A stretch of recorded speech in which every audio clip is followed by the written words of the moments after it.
Hi, I'm Tyler Braun, and I'm sitting down here in Scottsdale, Arizona with Ryan Krafczik.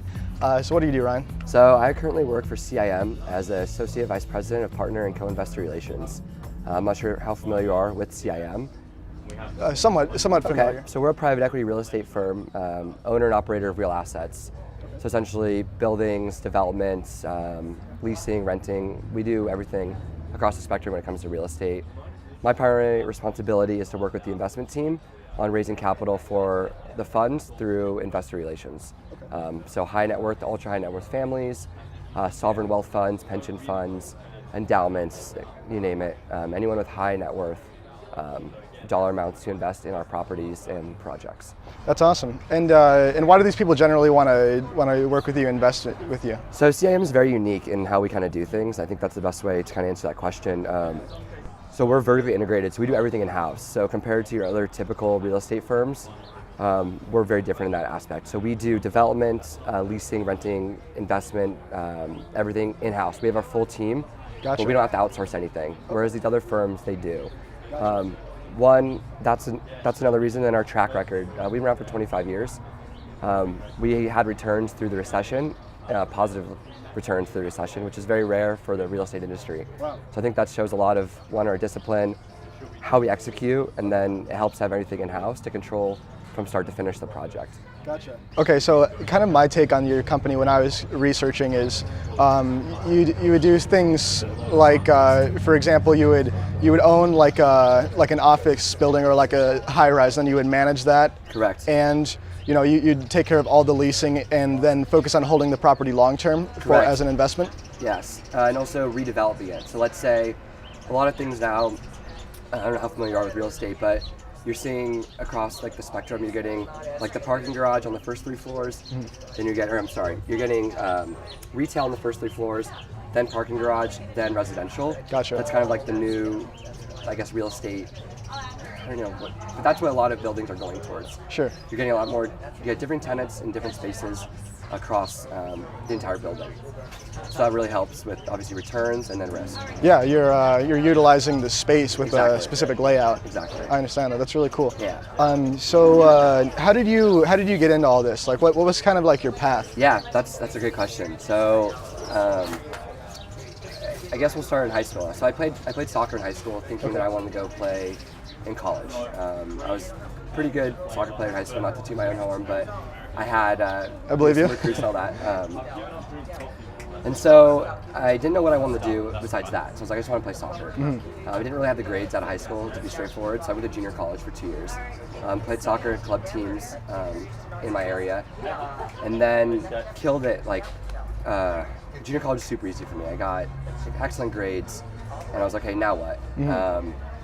And at the time, I still didn't know. So I was like, I'm going to move. So I applied to only one school, Arizona State.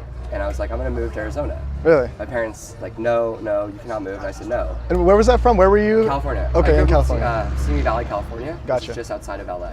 Okay. Home of the Ronald Reagan Library. So I don't know if you're familiar.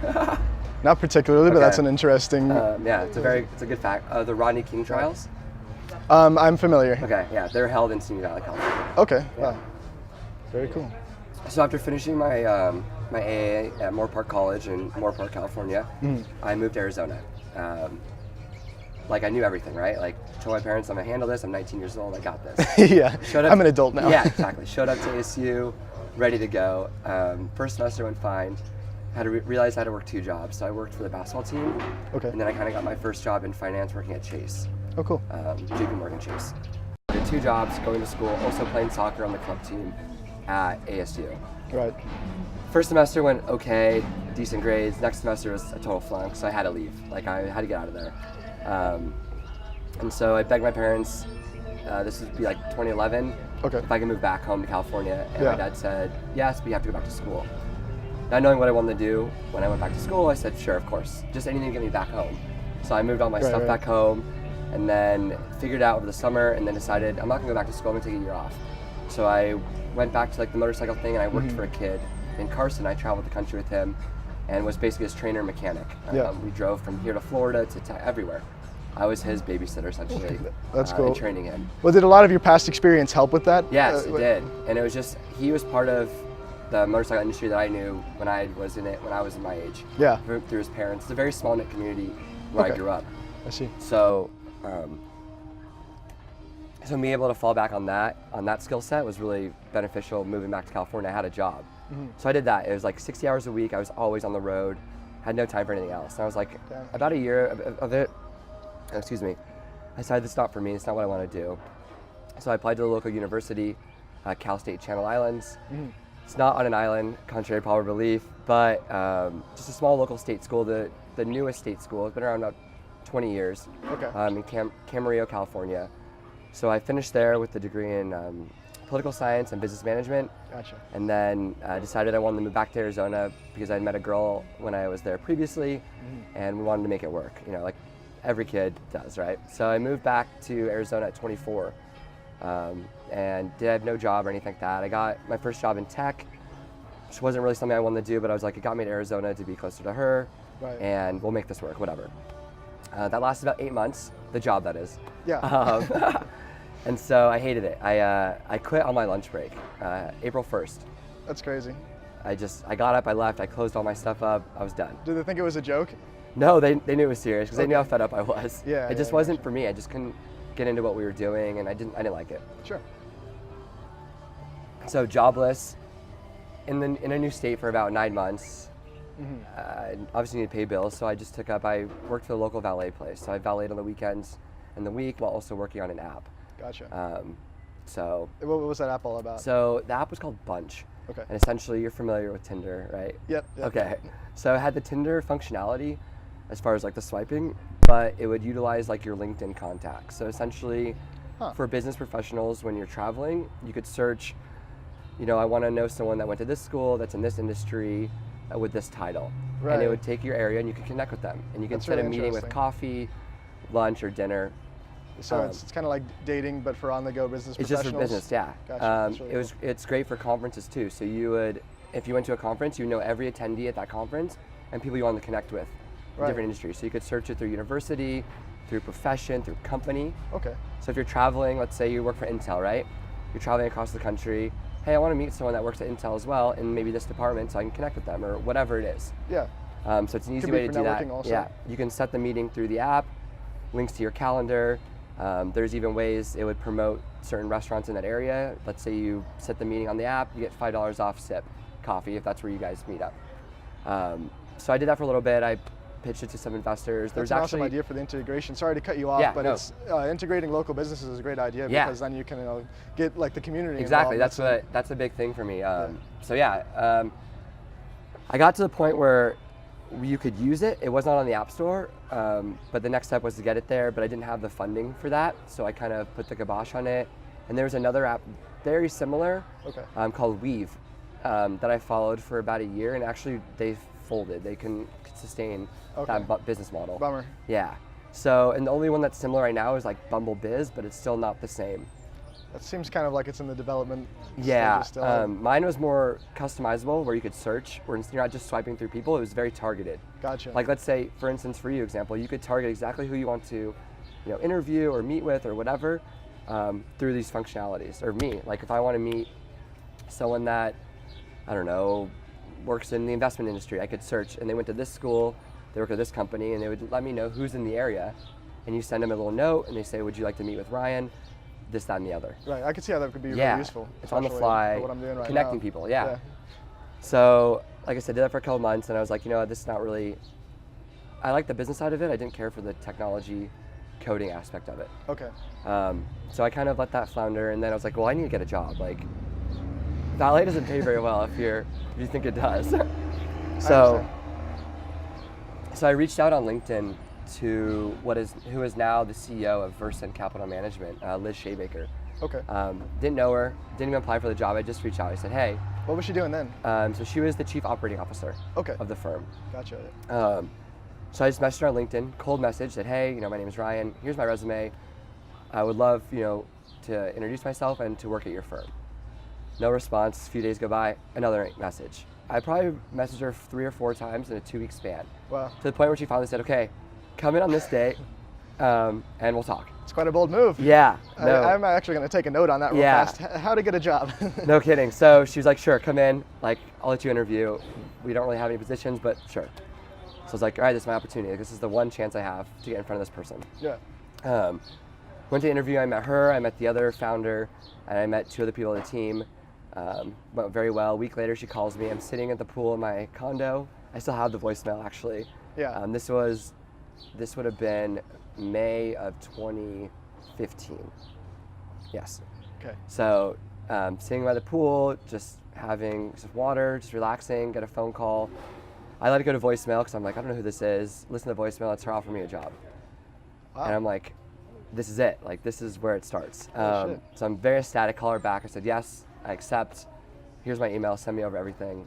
So I signed the offer letter and she said, can you start in 3 weeks? I was like, no, I could start like next week. Because like I haven't worked in like 2.5 months now. Yeah. So I need to get. You're ready. Yeah, I need to get to work. I gotcha. That's awesome. So, I'm sorry. What did that company do at that time? So Versant Capital Management is a local wealth management firm here. So essentially, financial advisors managing high net worth to ultra high net worth families. Gotcha. And individuals' assets. Okay. Around their goals. So I worked on. That's amazing. Yeah. Congrats. So I worked in operations, helping clients transition from either old firms to our firm, and then also with some business development, a little bit of everything. It was a very small firm. At the time I started, it was 13 people. Okay. And I left December of last year, 2018, and we had 22 people. Oh. So it grew a lot in like 3.5 years. Yeah. So that was, yeah, once I started there, I was like, this is where my career kind of takes off, and which is kind of late I was 25. Like, that was my first big job. In my opinion, I felt that was late. Gotcha, yeah. Because I graduated college late and everything like that. So, I mean, working there was like a blessing in disguise. Like, Right. it was the best thing that could ever happen to me. So,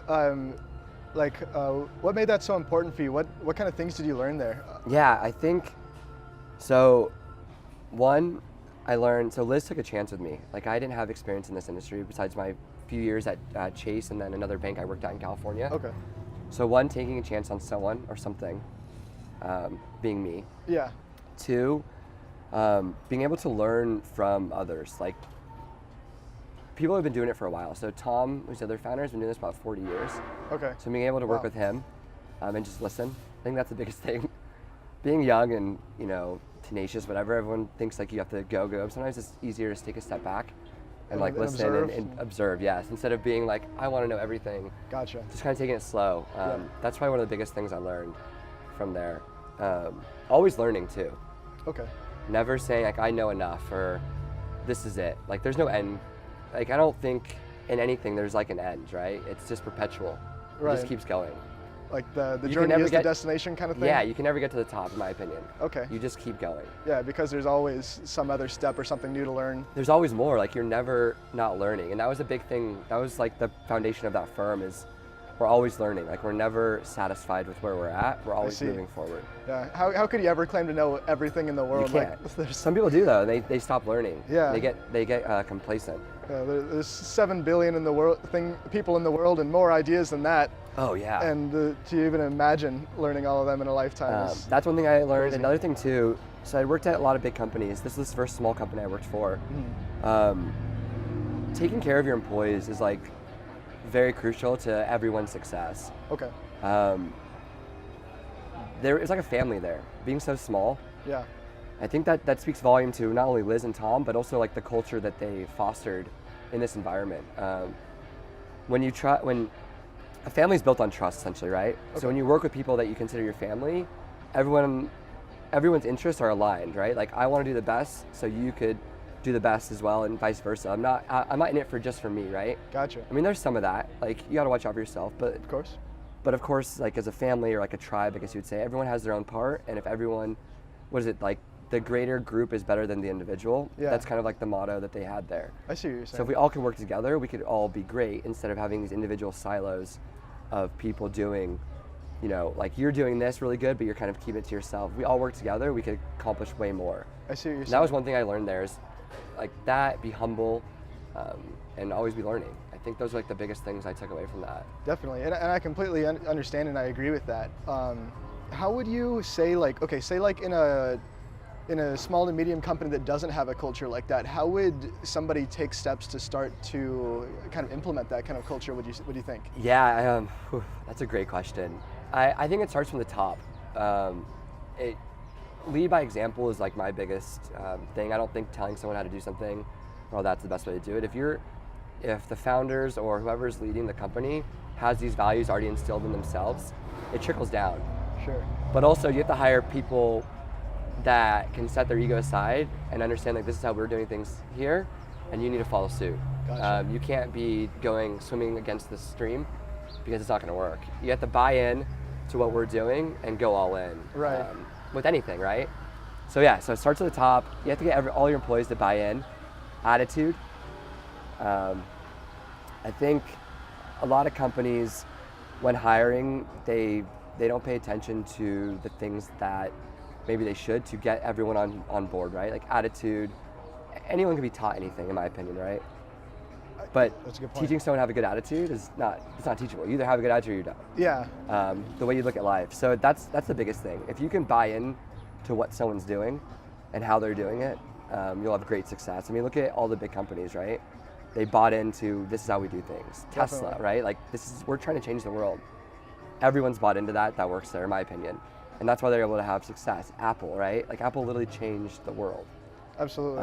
So being able to buy in to what the leaders are doing and trusting that they're going to get you to where you want to go is like the biggest thing. Right. So it's like kind of higher based on a common goal mixed with like internal drive and motivation in that person, Yes. which is like already there, and then they combine it with you, and it becomes something even better. Correct. Exactly. Yeah. If we all work together at one thing, we can accomplish it. But if everyone's working together on separate things, we're not accomplishing anything. That's great advice. Yeah. That's Really? I live by that. That's awesome. That and aligning Thanks a lot for sharing that. incentives. So letting everyone know that if we accomplish X, this is what will happen, and everyone is on the same page with that. Okay. So when everyone's incentives are aligned, so like why should you do a good job? Well, this is why, and everyone has that same incentive to do a good job. Okay. Everyone wants to do a good job, I see what you're saying. Yeah. right? So you gotta be clear with the possible outcomes. Yes. I see what you're saying. And Very clear. I think being transparent, clear, objective, let everyone know if you do X, this is what will happen. Like Yeah. it's inevitable if you do X, right? Like I relate to like working out, right? You work out for 1 year, it's inevitable that you're gonna be in shape, right? Like some sort of positive there's no way it's not gonna happen. Yeah. But it's gonna take a year. Gotcha. So if you let everyone know, like, hey, if we do these things, X, Y, and Z, the outcome is only this, Okay. right? Like Yeah, that's the only outcome that could happen when you do X, Y, and Z. Right. I see what you're saying. Do you have a specific example of that? Yeah, I guess going to the gym. Okay. I mean like within a business setting. Don't mean to put you on the spot there. No, that's a good I'm just question. trying to. That's a good question. 'cause Yeah. I can vaguely grasp it, but Okay. No, that's a good question. like, is it Yeah, more like so- direction, or is it a monetary incentive, or what kind of incentive are you talking about? To accomplish that goal, monetary. I mean, that's everyone's incentive, right? Like everyone goes to work to make money, but just to get where you want to go, right? So, for instance, the gym's the easiest one, right? If you want to have a nice body, there's like a few steps you have to take, right? Yeah. You do those steps consistently, there's no way you're not going to have the nice body at the end, right? Gotcha. Same business. If you have to take, these are 3 steps. You got to cut costs, you got to improve operations, and you got to streamline processes, right? If you do those 3 things, the outcome is going to be, more profit, more efficiencies, less mistakes, right? Right. Like that's the only way that X, Y, and Z. That's the only result that can happen. If so you I don't successfully do those things, Exactly, then yeah. the outcome is Yeah, inevitably it's get habits. that. Like you got to repetitively rinse and repeat. Just keep doing. If you're doing these things, you're going to get to the goal that you want to get to. Gotcha. I think establishing the things to get to that goal is the hardest part, Okay. right? Everyone's like, I want to be really successful, but what do I have to do to get there? Of course. Yeah. Yeah, I totally agree. I think that some people don't realize that the you now isn't going to be the person that's worth millions in the future. It's Yes. the you combined with all the habits that make someone successful. Exactly. Just like you were saying. It's habits, it's consistencies. And you got to find out, it's trial and error, right? Like, I don't know what's going to work. Like, this has worked so far, but like, is it going to work going forward?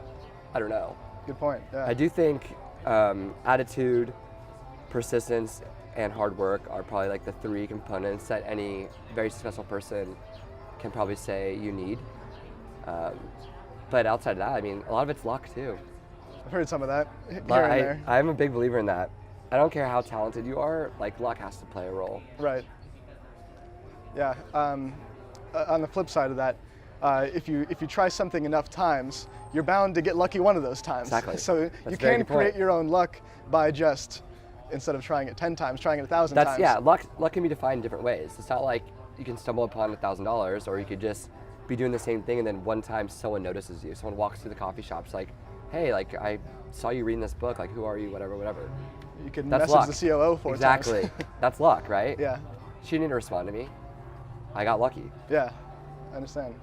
That's really cool. I'm glad we got off on that from the timeline there, because that was really interesting. Yeah, that's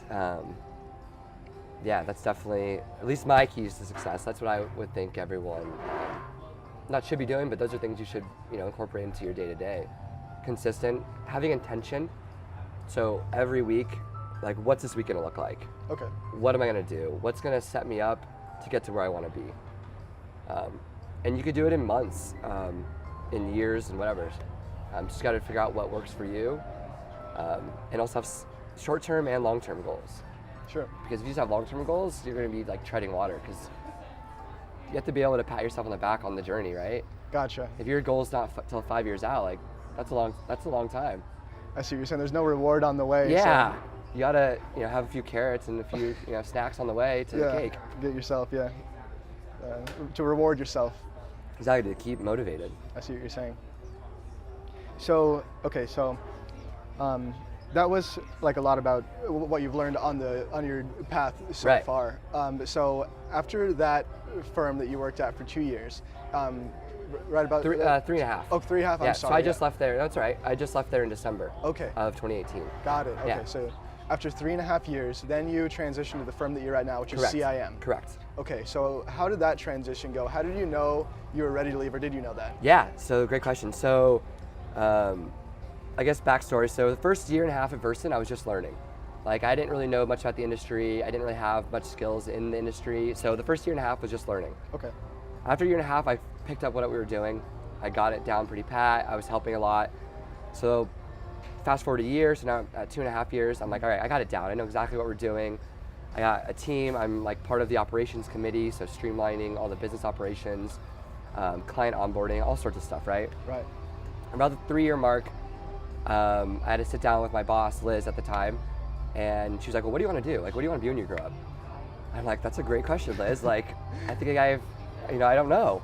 And she's like, well, how about you figure out what you want to do? And so I took a few weeks to get back to figure that out. I went back to her.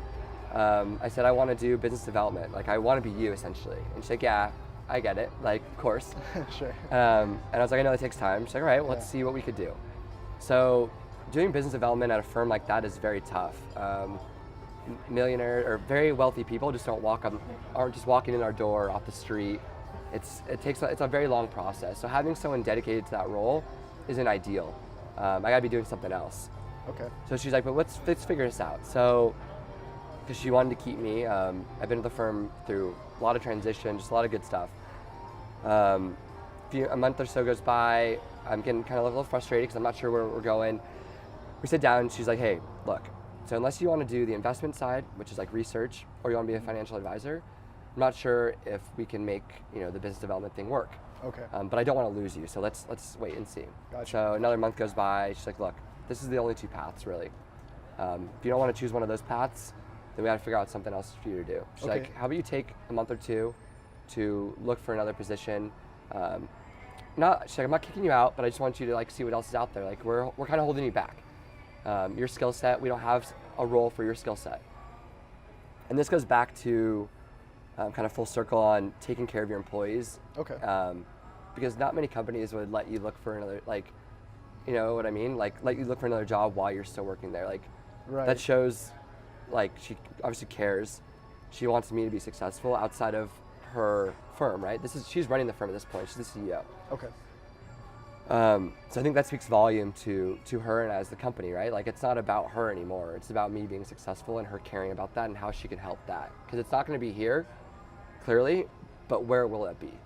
And so for her to help with that, like, I mean, that says all you need to know about someone, right? Like, so it took me about 2-3 months to figure out kind of what I wanted to do. Okay. What about those two paths? You said financial planner. What was the other one? So financial advisor or investment Financial analyst. advisor or investor analyst. So I could be doing, like, basically looking at investments and seeing if they're good investments or not. Okay. And doing that's very analytical, not really my strong suit. Gotcha. I'm a people person. Okay. I like the big picture. I can't get into like the granular stuff. Looking at numbers all day, Excel sheets, that's not my thing. Gotcha. And the financial planning thing just didn't really have everything I wanted to. Okay. So I'm kind of more on that side, but like another step over. And so we talked about that, what that would look like if I wanted to stay with the firm, and we decided that wasn't going to be for me. That wasn't what's going to make me happy or successful. It wasn't playing to my strengths. Right. And that's another thing I think everyone should know. Identify your strengths early and always play to those in anything, right? Like if you're good at this, make sure that everything you do highlights that. Okay. Because you don't want to play into your weaknesses. Don't be doing things you're not good at, right? That's a good idea. Yeah. Yeah, you gotta add your value to society. Exactly, yeah. If you're doing something you suck at, then what are you doing for? Yeah, for and the it's okay world? not to be good at things, but make sure that the things you're doing a lot of, like you're really good at. Yeah. Okay. So I had that conversation. So I reached out to a few for other firms to kind of just talk to them about what they do, how they do it, what kind of role. This is what I'm looking for. So she had me, which is kind of a good exercise. Define what kind of role do you want? Like, what are the things you like to do? What are the things you don't like to do? And what that looks like. What kind of job is, like, what kind of position is that? Okay. So instead of, a lot of people look for a job and align what they do into that, we did the opposite. We looked for what I like to do and found something that fits that. I see. So kind of reverse. Okay. People apply to jobs like, oh, you read this thing like, oh, I could do that. But instead like, no, like, what do I want to do? Gotcha. And so we did that. That exercise is very helpful. So you made a list of all of the things that you wanted to do and Yep. all your strengths. Yes. Was it those two categories? Yep. or- So it was things I enjoyed doing at work every day. Okay. The things that I was good at doing at work every day, which could be different. Okay. The things I didn't like to do at work every day, and the things I didn't like to do at work every day, but I was good at. So it's Okay. like 4 categories Gotcha. of things. And so then we found positions that aligned with those things. So we did that exercise. So this brings us to probably like August of 2018. I went to a friend's 30th birthday party. So this is kind of where CIM kind of fits in. And his, at the time, girlfriend's brother's girlfriend was there. And we were talking, she worked at CIM at the time. And so she knew what I did, and so we just connected. I asked her what she liked about it, this, that, and the other. Mm-hmm. And so she connected me with a guy that worked there, and so he reached out to me, actually kind of funny. So he reached out to me to pitch the investments of CIM to my firm. And so I took that meeting, and so he sat down with me for about an hour and talked about the investments, this, that, and the other. And I said, hey, this is great and all, but we just don't invest in real estate. But like, how do you like CIM? Mm-hmm. And so then it was pretty much like an interview. Oh. I was like, I don't want to waste your time, but we're gonna divert and we're gonna talk about like what you like about it, how, like, what do you do? And so he told me everything, and I was like, this is the role for me. And I was like, how do I apply? That's He's like, awesome. okay. He's like, well, give me a resume. I was like, done. So I emailed my resume. A few weeks later, I had a call with like the hiring guy. 4 interviews, 6 interviews. Like, it took about a month. And then end of November, I got a call from them. And they offered me the job at CIM. So I didn't even apply for this job. It was luck, right? There was a connection. Yeah. You just saw the opportunity. Yeah. And so then I put in my 2 weeks at Versant and started the 17th of December. And kind of haven't looked back since. It was bittersweet. As I left Versant, my last day, it was very emotional. It was tough. Like, that was my like family. Yeah. So leaving there was very hard. I'm still very close to everyone to this day and all that, but That's it was just good. very tough. But I love where I'm at now. It's like the perfect role. Like, when I defined what I wanted in a role, like, this is exactly it. So what do you like so much about what you do there? Like, is it like your everyday, or kind of like the goals that you're trying to accomplish in that position? Yeah, so good question. So I get to work on a team with very talented individuals, I get to meet with all sorts of interesting people from all walks of life, right? People Gotcha. who made their money doing all sorts of things. The chase too, like we're presenting to big accounts, pensions, sovereign funds, and all of this stuff to get them to invest. So I like that aspect of it. It's competitive. Yeah. We have to make sure that we're always on our A game. Also the chase, finding these people that want to invest with us and presenting to them and getting them to close the deal, and then moving on to the next one. So I like that, the thrill. It's like very challenging, but it's rewarding. Right. So how long does that process take? It could take a year, it could take 3 years, it could take 6 months. It just Wow, varies. that's crazy. We're talking like big dollar amounts, 5, 10, 15, $20 million investments. Yeah. Wow. So for these firms to do their research on us and to make sure that what we're doing is, kosher, takes a long time for them to feel comfortable, right? That's a lot of money to be investing with one firm.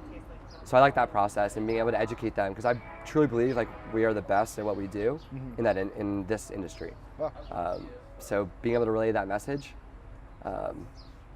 is what I like about it. Okay. And how do you get these people? How do you find them, or do they find you? And then how do you reel them in? A little both. So it's a lot about education, right? Like that's all sales is, right? You're just educating someone on your product, why it's the best, why you should use us, how we do things, why we do things, what value do we add. So a lot of it's through just prospecting, connections, referrals, stuff like that. Gotcha. Yeah. So it's good. I like that aspect of it. It's very challenging. Sounds like it. So in that sales aspect, what do you think are some of the keys to convincing someone that you or your company, your product, are the right choice? I think it goes back to education, right? Okay. Having them understand what we're doing, how we do it, the value that we add is crucial. How we can align interests. So like if you're looking for X, Y, and Z, how does what we have align with that? And if it doesn't, it doesn't, right? Like, right. That's just how it goes. Because we want it's a two-way street, right? We're not forcing something down your throat and vice versa. Yeah. I think we're forming a relationship. This isn't just here, you invest your money and we don't talk to you. Like it's a bond. Like we want you to continue to invest throughout, eternity, essentially. Sure. It's not just a one-time investment or purchase or whatever. If you look at all successful companies like Apple, right? Like you don't just get one iPhone, you're done. They get you hooked, right? Yeah. Like so, it's a long-term relationship. Right, That's how we kind of view our sales process, our business development process, as well. But it starts with education, right? Okay. So it's not very salesy or pitchy. It's like, hey, this is what we do. This is how we do it. We would love the opportunity to show you and learn more about you to see how we can align what we do with what you do and see if it's a fit. If it's not a fit, it's not a fit, and that's fine. Definitely. See, what I love about business-to-business sales is it's all about, if it makes sense, then yeah, why wouldn't you go with us? Exactly. Like if it's the logical decision for you, then you can do it. And like you said, you can keep investing more money as time goes on, as you prove, Correct. or as you continue to do what you say you're going to do. Correct. Exactly. I like that a lot. I like as opposed to, I'm sure there's a lot of this in consumer sales also, but the business to business, it seems more logical to me. It is. In the small scope of what I've seen so far in my life. Yeah. Whereas like business to consumer sales, it's like you're pretty much selling someone on this product, right? But it's not really like, you're not really like aligning interests, right? Like it's like, I just need this phone, but like I don't really care. I don't know. It's very different. Gotcha. I like the business to business sales because it's aligning values. Like your company does X, we do Y. Like how can we, help each other out to accomplish said goals? Right. That's really cool. Yeah. Going back to kind of the whole Liz thing and reaching out to her and taking care of your employees and all that. I think a big thing that I learned as well is mentorship. So not only being a mentor, but having a mentor is crucial to like long-term success. Having someone that's either already been there in any industry or any walk of life, and being able to kind of relay their experience and their shortfalls and their successes onto you to learn from, I think is can't think of a word big enough to say how important that is. That's one thing that I learned too, is having a mentor young. Get someone that you trust, that has your best interests in mind, and that you can just talk to, whether it be a friend, a colleague, a boss, a family member, a therapist, for that matter. It's someone that you could talk to about anything, any aspect. Life's tough, right? Like life is very tough. It's even harder when you don't have someone to talk to about anything, business, life, love, friends, family, what to wear on Friday night, anything, right? Absolutely. Like, yeah, that's very important. And so, how do you think that plays into mental health? Like, kind of like you were touching into. Yeah, I think on it plays earlier. huge. I think as a society right now, we keep so many things internally, Okay. and we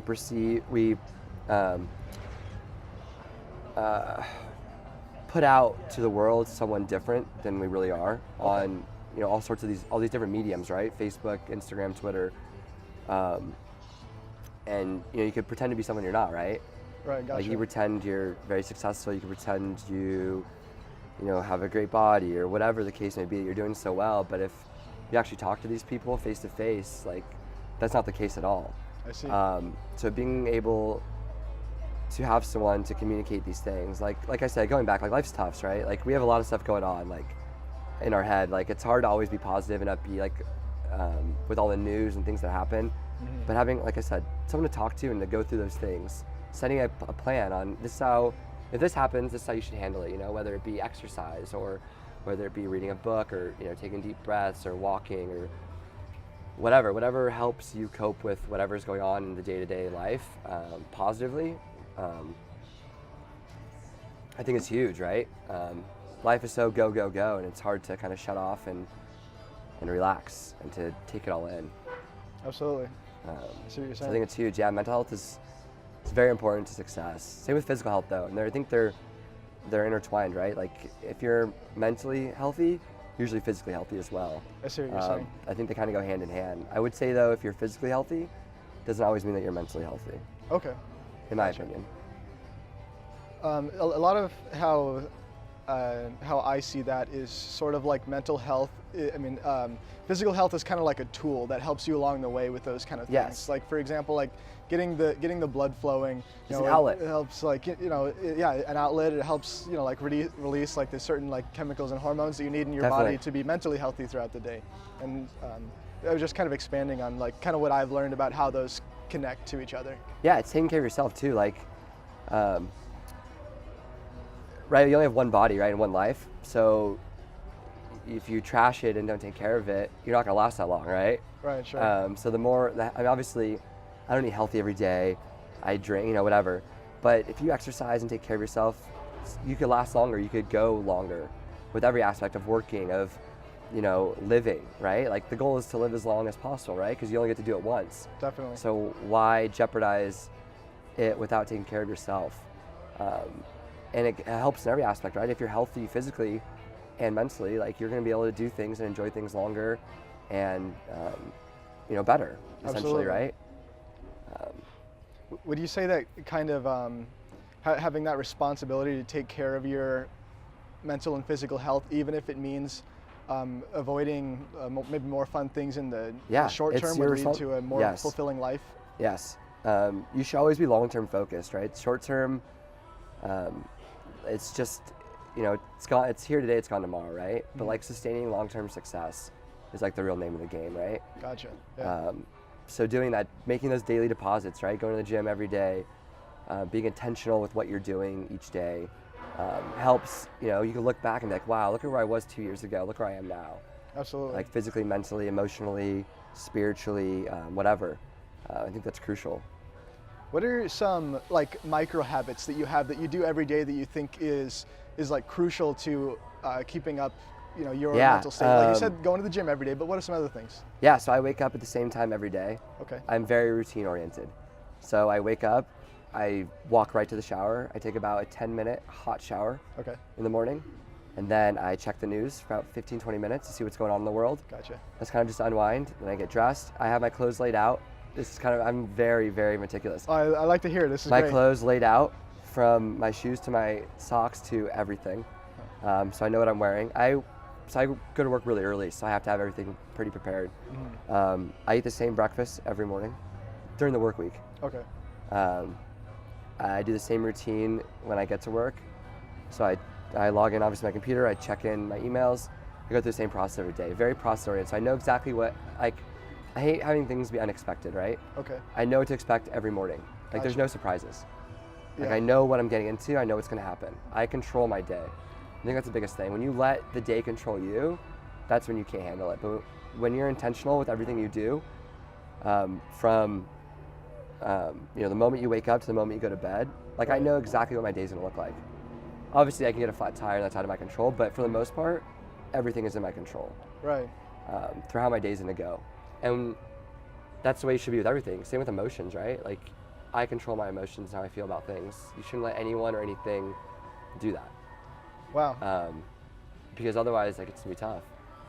And it sounds like you're starting to control your day the day before, because you have your clothes all laid out. It's almost like like an addiction. Each morning on how you want your day to go, what that looks like, what do you want to accomplish. Right. I think that's crucial. A lot of people wake up not knowing what's going to happen during their day. They're just kind of floating, right? You got to be in control of your life, of the moments, of your kind of energy into the world, right? You're in control of that. And so having intentions and goals each day helps navigate where you want to go and what you want to do and how you want to do it.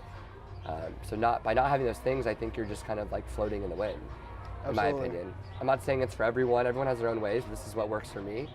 It's probably a little bit more obsessive than it should be, but it what works for me. I need that very, very rigid schedule to keep myself in check. And I always wasn't like that. I used to be very just whatever. Wake up, I don't know what's gonna happen. Yeah. Like, who knows what's gonna happen? But that wasn't satisfying at all. So I developed these habits over time. Probably took 2-3 years before I really got them like dialed in to what exactly works for me, down to like eating. We talked, like, when we set this up, like I told you, I don't drink coffee. Yeah. I don't drink any caffeine either. And that's just my own preference. I don't say that's the best for everyone, but sure. I think I have a natural amount of energy that I need to utilize before I add any other forms of stimulation to get more energy. I see what you're and I don't ever need it, in my opinion. Do you think that getting up at the same time every day helps with that consistent energy? Yeah. Like, I was up the same time this morning, and I didn't even have to go to work today. That's great. Yeah, I wake up at 4:30 every morning. Wow. Do you get enough sleep? What time do you go to bed? I go to bed around 10. Okay. So you need about 6.5 hours? 6.5 hours, yeah. It's all mental, in my opinion. Like, yeah, I think everything's mental. If you could tell yourself, like, this is what I need to do, this is how I have to do it, you could do anything. That's awesome. A lot of people like make excuses, or I need more sleep. It's like, no, just go, just try it. I kind of have the mindset of anything's possible if you just believe in it. All right, like I truly, this is going to be very arrogant, but I truly believe there's nothing I cannot do if I worked hard enough at it. And I think everyone should have that same mindset. That doesn't mean I'm gonna do it or I will be successful at it, but I don't think anyone should limit themselves. I think everyone is capable of anything they want to do. Anything, even if you haven't done it before. Even if it takes you 50 years, you can do it. Yeah, right? That's my thing, yeah. I see what you're saying. And why wouldn't you? Why wouldn't you try to do the best that you could possibly imagine? Yeah, and just, it's all mental, it's a mindset. If you believe that you could do something that you've never done before, you could do it. You could figure it out, right? Yeah. Outside of maybe like landing a space shuttle and like open heart surgery, everything else you could probably figure out, in my opinion. Sure, that's pretty powerful stuff there.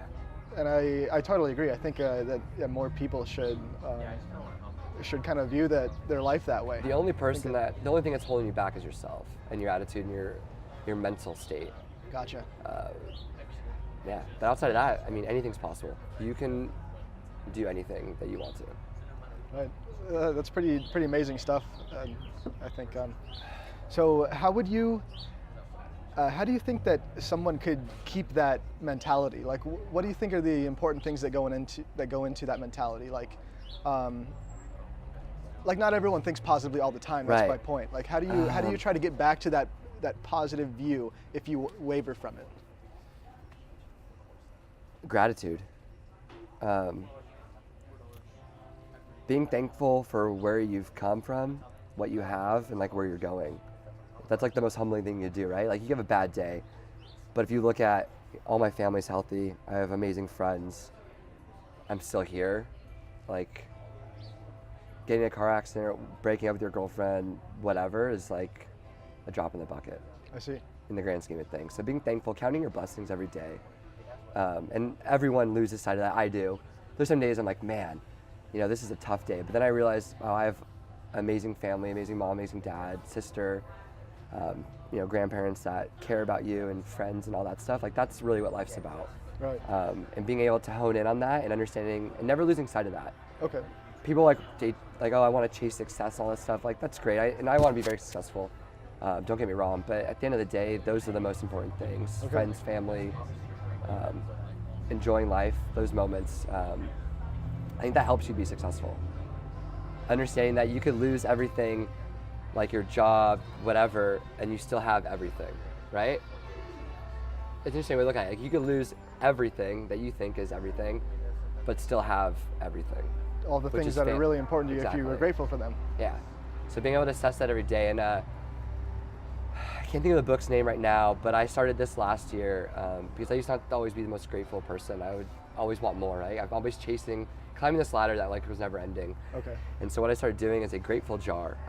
So I used to do it every day, and I do it about weekly. I would write down what I'm thankful for, and then I'd write it down, like just say family, put it in the jar. And then when I'm having like a tough day where I'm like, fuck, like, excuse, I don't know if we're allowed to cuss, but I did. I don't care. It doesn't matter. But I'm like, fuck, like I wish I had, this, or I wish I got to this level. I open the jar and I grab one thing out of it and it says something. I'm like, all right, like all is okay. Like Yeah. this is not that, this is very minimal in the grand scheme of things, right?